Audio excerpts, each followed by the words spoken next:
confusion. So on page 6, I'm just telling you, fact or fiction, it makes no difference. What we do know for an absolute fact is what our eyes see. And our eyes see, when we look up, somebody is putting chemicals in our air, and these chemicals are falling down to the ground. So we are breathing them. They are on our food. They're being eaten by our animals, eaten by us. So whatever you and I see, these particles are inside us.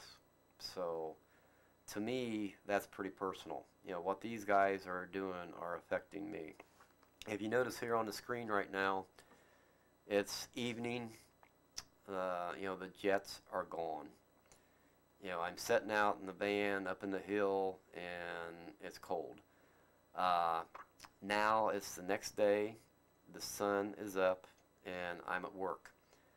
And it looks like I'm looking through the window of my van probably, and every once in a while you'll see these flies or bugs or something go across my screen, but you know, don't pay much attention to them. But here's these jets. I mean, it doesn't matter. They're there. They're just, you know, sometimes in the morning, you know, you'll get a blue sky, but it doesn't take long. These guys are here. So this, I'm going to guess this is my 10:30 lunch break. They're getting started. This video is going to end about, oh, I don't know, 6, 7 o'clock tonight. About the time I started yesterday. So, and this is, I just guarantee you, this is the,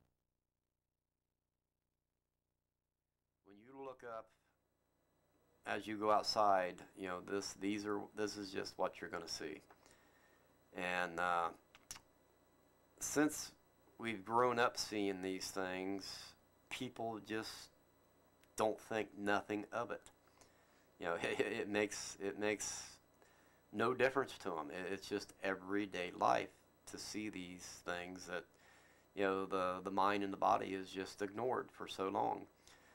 So anyway, this is only going to be for a couple minutes. It's where I work. It's on my lunch. Every day of my life, I go out for a lunch break or walk into work, out to work. It doesn't matter. I look up. If you are watching this, there's a good chance for the rest of your life now you are going to look up, and you're probably hoping not to see these guys. If you don't see them for a week, you're probably going to start screaming for joy that it has stopped. And I truly hope that day comes. But you know, it's going on now for 60 plus years, so you know, I think it's getting worse instead of better. But anyway, see these lines? You know, they've been spraying probably all night, and they're getting the cloud cover. Right here, you've seen the chimney of a house. This is my parents' house.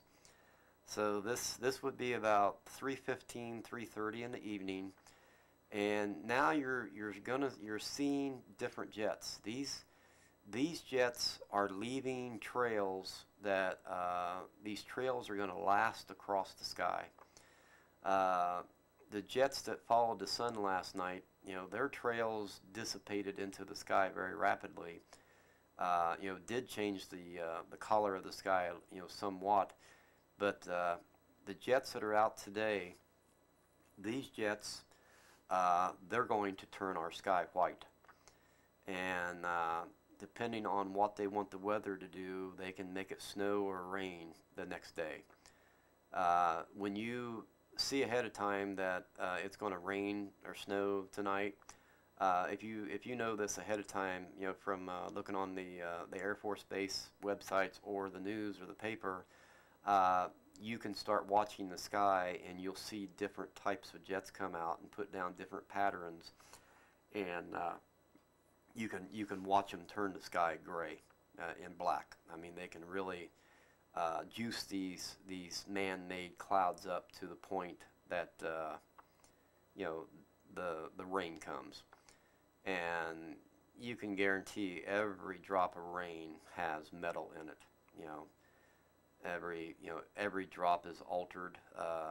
No child should be sticking his tongue out and catching the drops or the snow or anything anymore like kids are raised to do and play. It probably doesn't matter that much because they breathe it in anyway, but you just don't want to have a practice of swallowing raindrops when once you know that the rain is all manipulated by the chemicals that these guys spray and manipulate the moisture to fall. But anyway, here in this video here, you're also going to get a little different treat.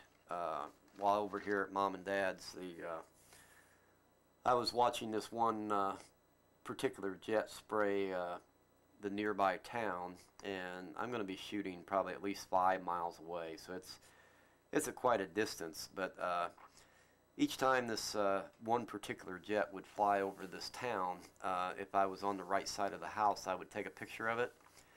And it had made quite a few passes, and on the last pass that I took a picture of it, I got to see a small craft come up, and to me it looked like he almost was going to run into the chemtrail jet, but ended up going through the jet plume out the back, and looks like he almost gets out of control a little bit.